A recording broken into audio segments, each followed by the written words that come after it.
Olá pessoal, o meu nome é André Malungo, eu sou do Ivesi CCIE em Routing Switching e Service Provider com a licença número 39670. Eu sou o CTO, um dos desenvolvedores e instrutores na N Network. Se quiserem entrar em contato comigo, podem fazê-lo através do endereço eletrônico amalungo@nnet.co.ao. Nesta videoaula vamos falar sobre MPLS ou Multi-Protocol Label Switching. Uma vez que MPLS é uma tecnologia muito abrangente e com periferias muito extensivas, então vamos dividir esta videoaula em diferentes partes. Nesta parte vamos falar sobre MPLS num conceito geral, ou seja, a ideia é obter uma ideia global sobre MPLS. Nós temos uma agenda a seguir e para quem nunca trabalhou ou nunca viu MPLS, a primeira coisa que surge lhe na cabeça é o que é MPLS. E após nós vermos o que é MPLS, nós precisamos entender para que serve MPLS, quais são os benefícios que a MPLS nos traz. Depois vamos falar sobre o formato da label MPLS, porque a partir do exato momento que tivermos a lidar com a MPLS, o termo label será um termo famoso e persistente. Vamos também falar da RIB ou Round Information Base, da FIB ou Foreign Information Base, da LIB ou Label Information Base e da LFIB ou Label Foreign Information Base. Vamos também observar como é que funciona uma label MPLS, quais são os componentes de uma rede MPLS e como funciona uma rede MPLS. O que é MPLS? MPLS é acrônimo de Multi-Protocol Label Switching. É uma tecnologia de encaminhamento de pacotes que usa a label para fazer o encaminhamento dos dados. Se vocês quiserem obter mais detalhes sobre MPLS, podem consultar a RFC 3031. É uma tecnologia de encaminhamento de pacotes que usa label para encaminhamento de dados. Quero com isso enfatizar que em redes tradicionais, quando um router recebe um pacote, ele observa o cabeçalho da camada 3 do pacote IP, especificamente no destino do pacote IP. Portanto, ele observa na sua RIB ou na Running Information Base ou na tabela de roteamento que vocês podem observar a partir do comando show IP route e verifica se existe uma entrada para esse respectivo destino. E observando que existe uma entrada, então ele faz a recursividade para saber necessariamente em que interface enviar o pacote. Já utilizando a tecnologia MPLS, o comportamento é estritamente diferente, em que a análise do cabeçalho da camada 3 é simplesmente analisado uma vez, ou quando o pacote, ou seja, quando o pacote entra na rede MPLS. Para melhor entendermos o termo MPLS, o bom é sempre subdividir os termos multiprotocol e label switching. Multiprotocol, porque utilizando MPLS nós podemos transportar diferentes tipos de payload. Por exemplo, na camada 2 podemos transportar, desculpa, diferentes tipos de payload como Ethernet, Frame Relay, ATM, PPP, HDLC. E se estivermos a falar da camada 3, podemos também transportar diferentes tipos de payload como IPv4 e IPv6. Portanto, não existe nenhuma restrição no que diz respeito a que tipo de protocolo o MPLS encapsular. E depois, label switching. Label switching porque o encaminhamento entre as interfaces é feito através de labels, não mais na análise como em redes tradicionais. Existem também outras tecnologias que usam label switching, como Frame Relay, que utiliza DLCIs ou Data Link Connection Identifiers, e ATM, que utiliza VPI ou IVCI. Por que ainda utilizar MPLS? Um dos maiores motivos por que utilizar MPLS é através dos túneis transparentes, pois utilizando MPLS o provedor de serviço não precisa mais correr BGP em todos os dispositivos do core. Por exemplo, nós temos a nossa estrutura de rede interna, é,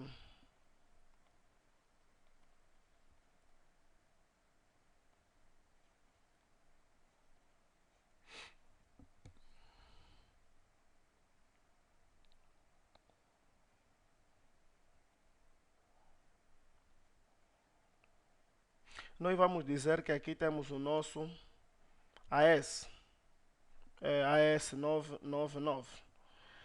E nós temos o nosso protocolo interno, ou IGP, ou Interior Gateway Protocol, no caso é IGRP.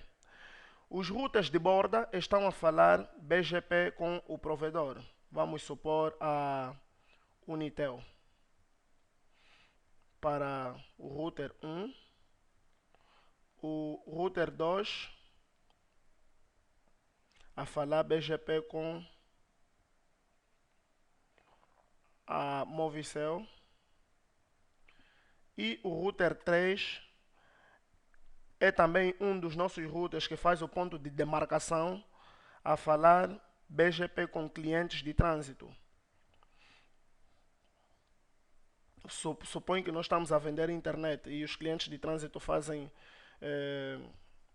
trânsito a partir do nosso AS. Então, nós aqui temos EBGP formado, EBGP e EBGP. Nós sabemos que, por exemplo, para o tráfego que sai da nossa rede interna e quer ir para o mundo exterior, ele tem duas saídas, pelo router 1 ou pelo router 2. Mas então, qual provedor utilizar para fazer essa engenharia de tráfego? Como é que o router 3 vai obter as rotas que vêm da Unitel e da Movicel? Existem 3 formas possíveis de fazer isso. Primeiro, redistribuir o BGP no nosso IGP. Hoje a internet está com centenas e milhares de rotas, que podemos dizer mais de 500 mil rotas. Então estaríamos a redistribuir mais de 500 mil rotas para o nosso IGRP.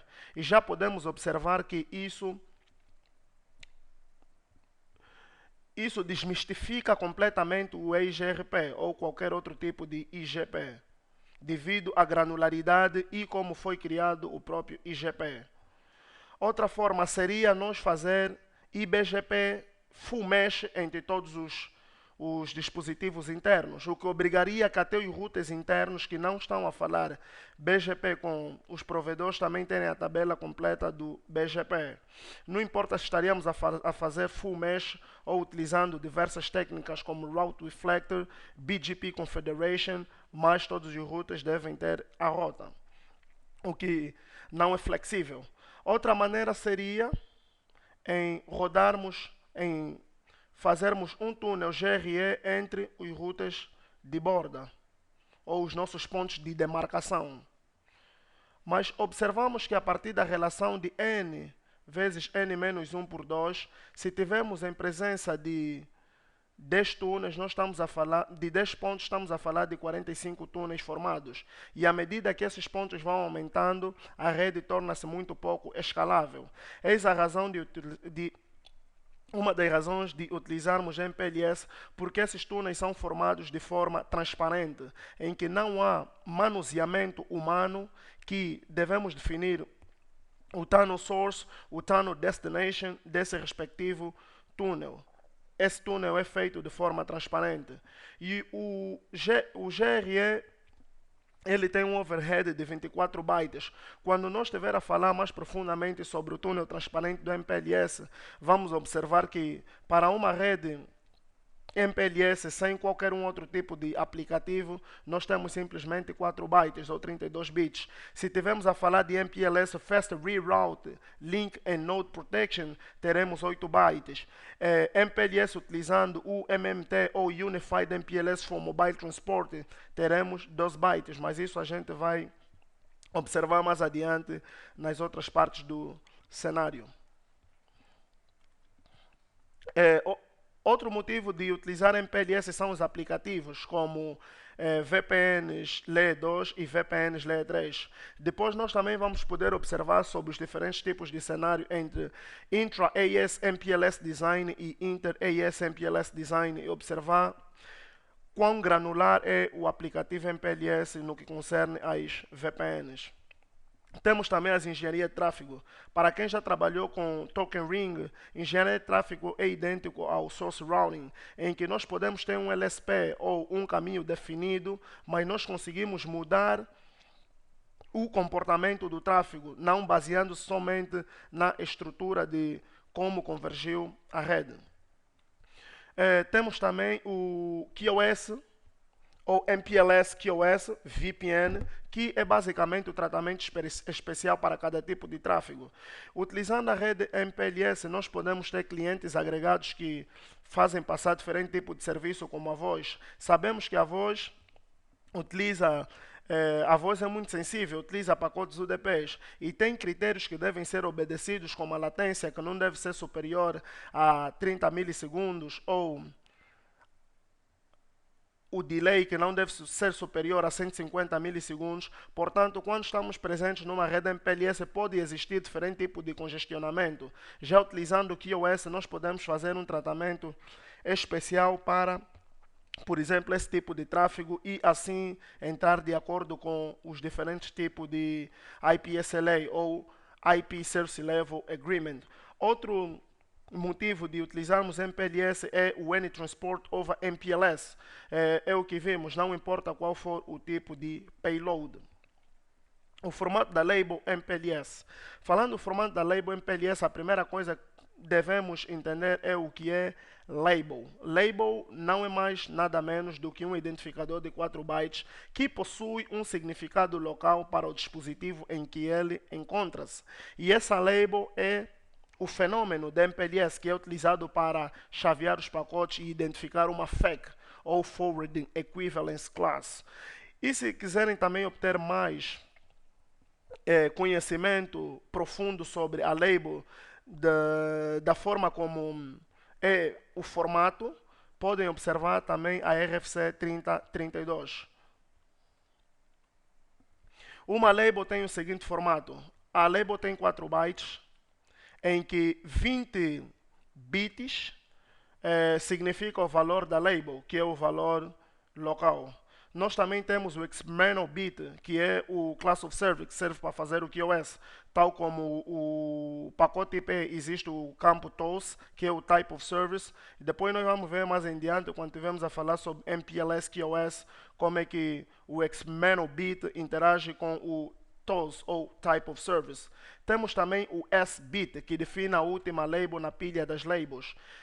Quando estivermos a falar de MPLS sobre um conceito mais complexo, se tivermos a utilizar MPLS Traffic Engineer ou engenharia de tráfego, vamos observar que nós vamos ter várias pilhas, várias labels que estarão sujeitos em pilhas. Então, esse bit é muito importante.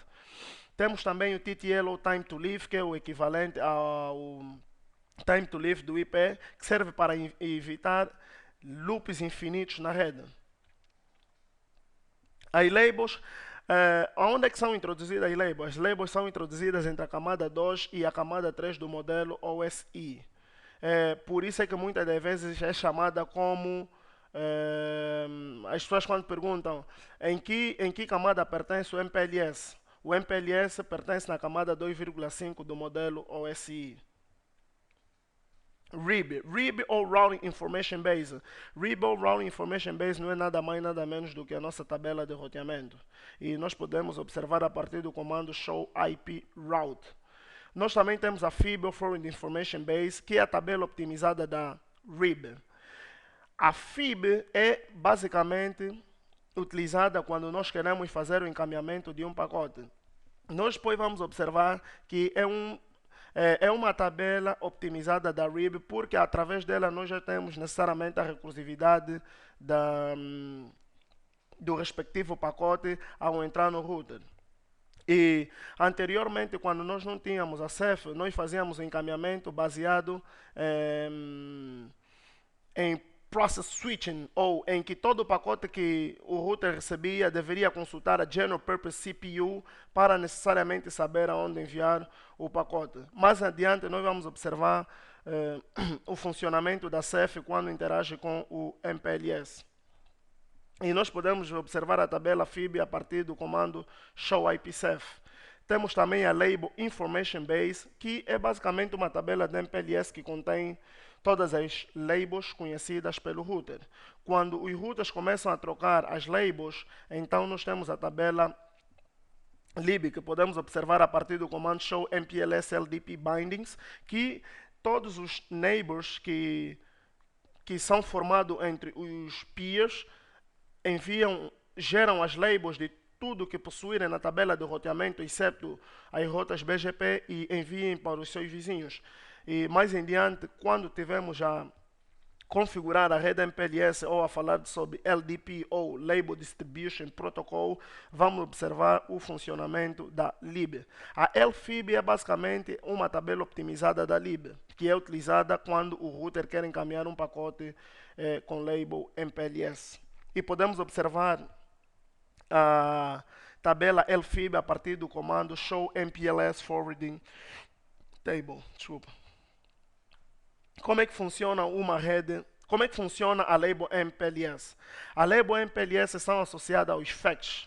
Fetch ou Forward Equivalence Class nós podemos definir como um grupo de endereços IP que tenham o mesmo tratamento numa rede MPLS, ou que são tratados de forma igual e que seguem o mesmo caminho.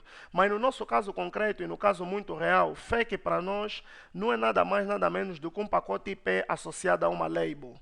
Se eu tenho um pacote IP mais uma label, isso é um FEC.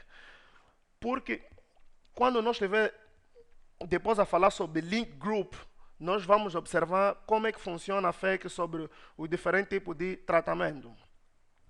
E como tivera dito anteriormente, que diferente das redes tradicionais, o router usa a tabela MPLS LFIB ao invés da CFIB ou RIB para chavear os pacotes.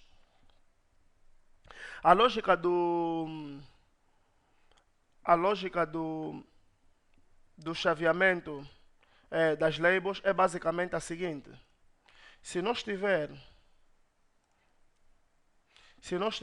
router 1, Fast Ethernet 01 e Fast Ethernet 00, se nós receber um pacote com a label X, router 1 observa e necessariamente consulta a LFIB para verificar se eu recebi um pacote com a label X, que label devo fazer o swapping. Então, a ideia é receber um pacote com a label X e fazer o forwarding do pacote com a label Y.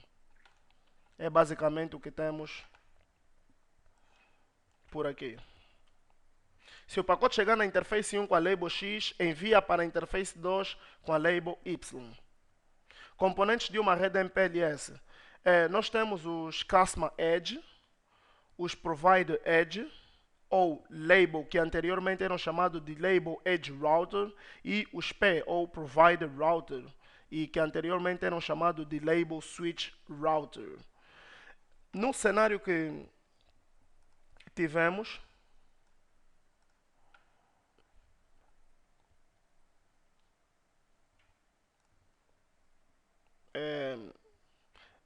nós podemos aqui constatar que, ou melhor, o que é Customer Edge? Vamos dividir por parte para fazer entender melhor. Customer Edge. Customer Edge não é nada mais como o ponto de demarcação da rede do cliente. É o último ponto da rede do cliente que conecta-se ao provedor. O que eu quero dizer é basicamente o seguinte: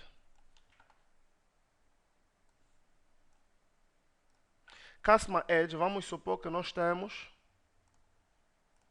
dentro da nossa empresa nós temos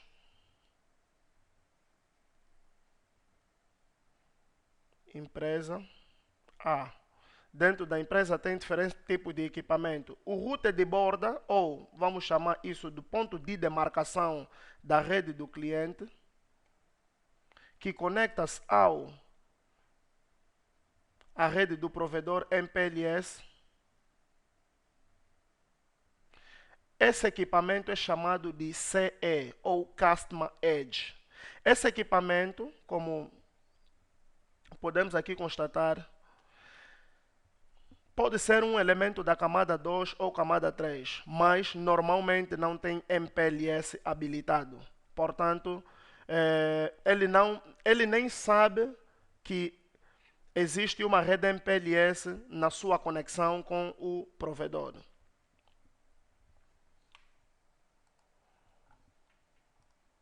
Por que eu digo que pode ser um elemento da camada 3 ou camada 2? Pode ser um elemento da camada 3 ou camada 2 porque, por exemplo, se eu ter uma rede MPLS,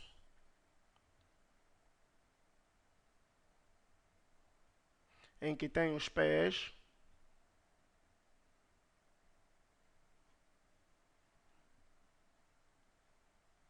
aqui eu tenho a minha estrutura interna, esses serão chamados CEs, ou Customer Edge. Eu tenho aqui a rede 10.10.10/24 e precisa falar com a rede 30.30.30.0/29. Esse pacote, para trafegar ou passar na rede MPLS, o provedor precisa falar com o CE algum tipo de protocolo de roteamento. Não importa se for protocolo de roteamento estático, dinâmico como OSPF, RIP, ASAS ou ainda BGP. Então, assim sendo, esse pacote é roteado na rede MPLS. Por isso é que estamos aqui a dizer que, se isso estiver a fazer algum tipo de protocolo de roteamento, então estamos a dizer que é um elemento da camada 3. Mas também existem cenários como X-Connect ou X-Connect, em que nós vamos ter esse tipo de cenário.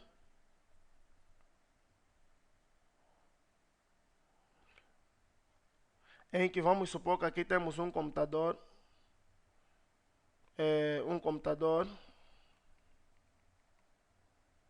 Temos aqui um switch 1, temos um switch puramente LED2 como um 2950 ou 2960, conectado à rede do provedor. Esse computador pode estar na rede 10.10.10.1/24 e o servidor na rede com IP configurado com IP 10.10.10.100/24. Podemos observar que eles estão na mesma rede 10.10.10.0/24.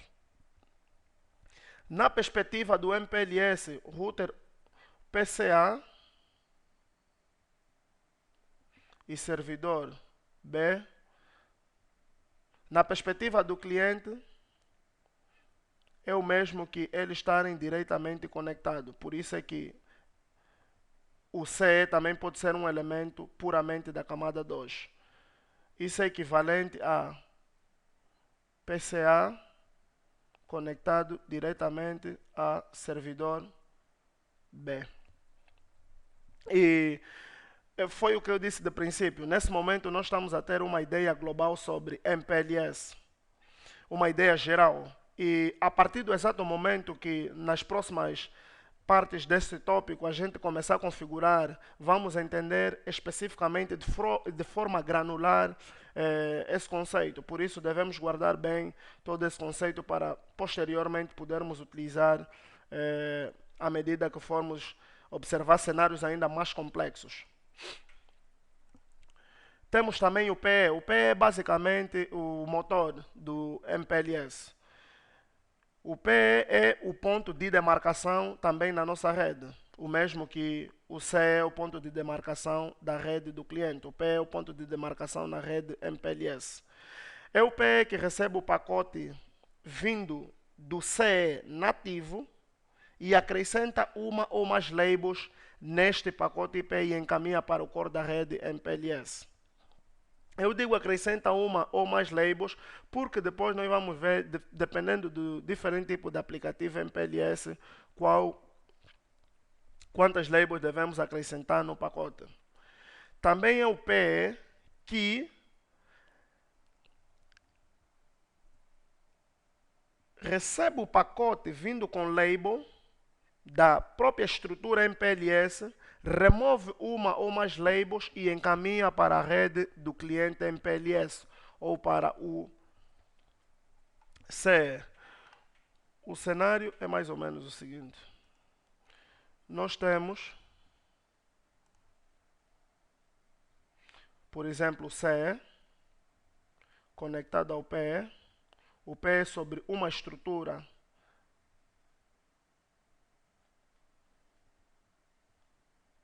MPLS. O pacote vindo do PE para o PE, como podemos observar que normalmente o CE não tem o MPLS habilitado, vem como um pacote IP nativo, puramente IP. O PE, ainda não quero entrar muito em detalhes sobre como é que é feito eh, a adição e a remoção de labels, mas vamos de uma forma global entender que o PE acrescenta a label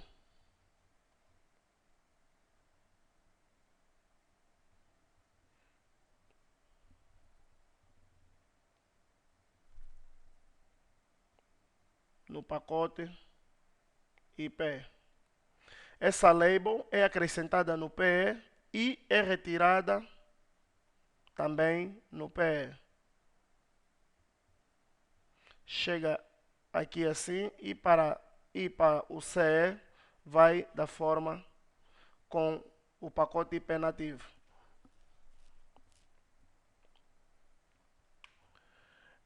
Nós também temos o P, que é o Provider Edge, ou que posteriormente era chamado de Label Switch Router. O P conecta simplesmente aos elementos do core MPLS, nunca conecta-se aos 6 ou Casma Edge. E o tráfego que passa no P é simplesmente encaminhado baseado-se em labels. Portanto, o P nunca vejo o destino IP. Aí vem a pergunta: será que um pacote eh, recebido, um pacote com label MPLS, pode ser transmitido numa interface que não tem o MPLS habilitado? Não, não pode. Porque isso é diferente dos diferentes tipos de codificação da camada 2. E o router sabe que quando um pacote entra e é MPLS a partir da codificação da camada 2, então ele deve ser transmitido na interface, numa interface que tenha esse protocolo habilitado.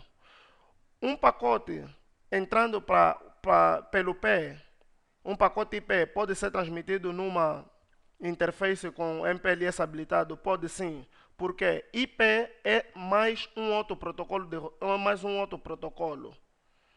IP é mais um outro protocolo e que MPLS é outro protocolo. Então são diferentes tipos de codificação na camada 2.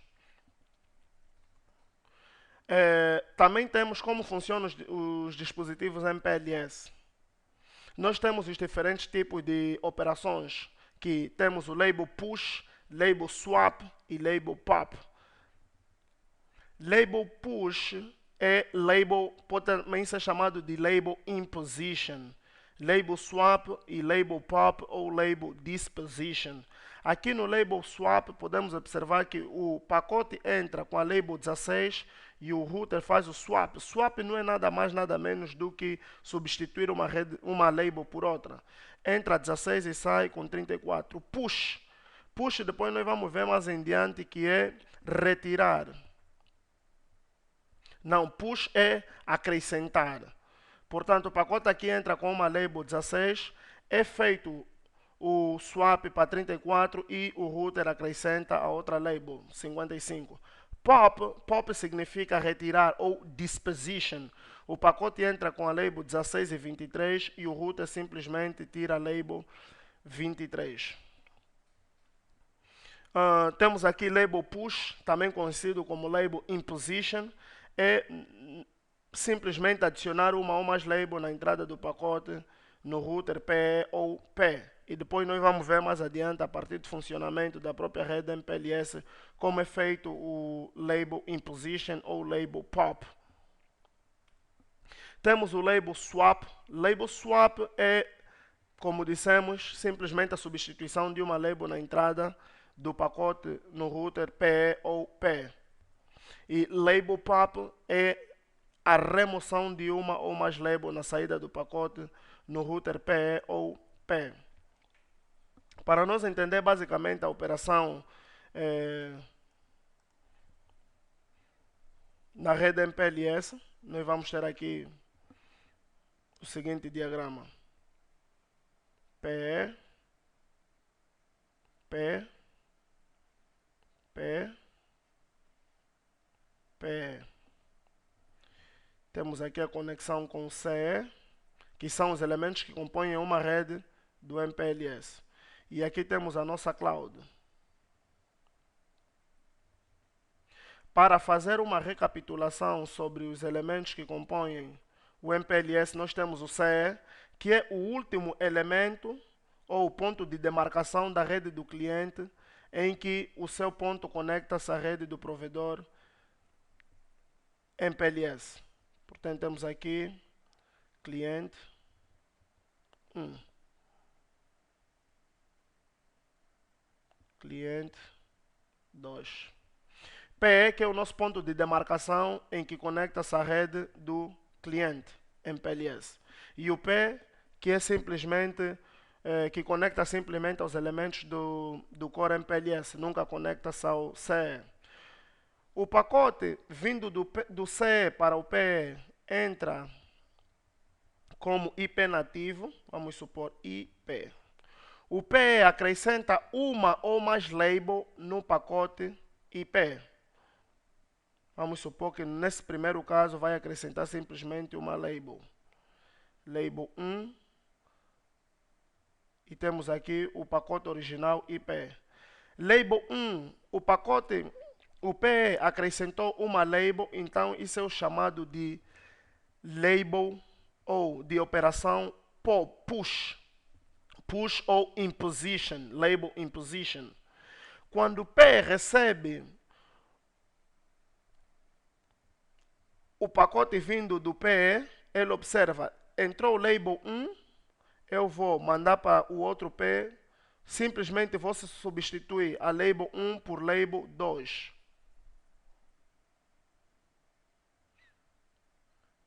É o que dissemos, o P nunca veja o pacote IP, simplesmente o tráfego é encaminhado, é chaveado entre as interfaces baseado em label. P1, P2. P1 envia para P2, P2 envia o pacote para P3, fazendo o swapping da interface IP. Mais em diante, nós vamos observar sobre Penultimate Hop Popping ou PHP, mas nesse caso vamos ainda simplesmente nos basear nas operações que é label swap, label pop e label push. O P observa o pacote e vê label 3 e IP e precisa enviar para o C. Portanto, ele remove a label e envia o pacote simplesmente como IP nativo. Portanto, aqui temos a operação de label push, label swap e label disposition ou label pop.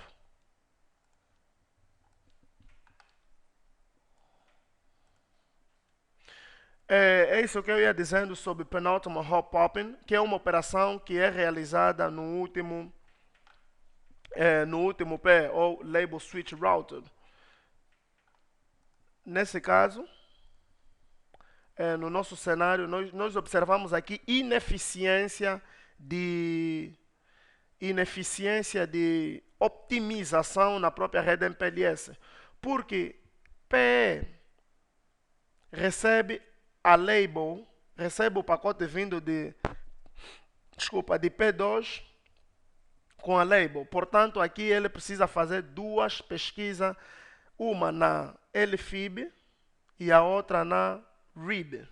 Quando na realidade precisa fazer simplesmente uma pesquisa ou consultar simplesmente a RIB. Por quê? Porque realmente PE sabe que a label 3 pertence a ele e simplesmente ele vai remover. Então, penultimate hot popping, nós vamos falar muito sobre penultimate hot popping quando tivermos a falar sobre LDP, em que o PE envia para o PE ou qualquer um outro elemento do Core MPLS como o PE, envia para o seu peer do LDP as rotas que estiverem diretamente conectadas a eles com uma label especial que tem o valor 3 ou chamado de implicit no. E posteriormente o P ou o router que estiver diretamente conectado sabe que se eu tiver que enviar um pacote para o router que enviou-me que enviou uma rota com a label implicit no, eu simplesmente devo retirar essa rota, porque na realidade essa rota pertence a ele mesmo. E depois nós vamos observar que isso vai reduzir muito a sobrecarga de trabalho no próprio PE, no caso, porque ele não precisa executar duas vezes a procura na LFIB.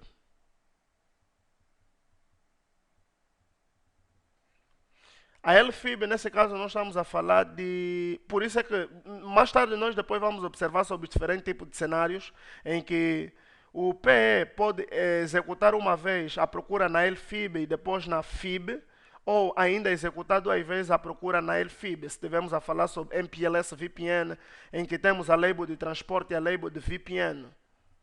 E, mais uma vez, isso é simplesmente para termos uma ideia global e uma visão geral sobre os tópicos que hão de vir. Na outra parte vamos falar sobre LDP, como é que funciona o Label Distribution Protocol, que é o sucessor de TDP, ou Tag Distribution Protocol, que era um protocolo original, de origem da Cisco. Então ficamos por aqui, muito obrigado e conto convosco na próxima aula.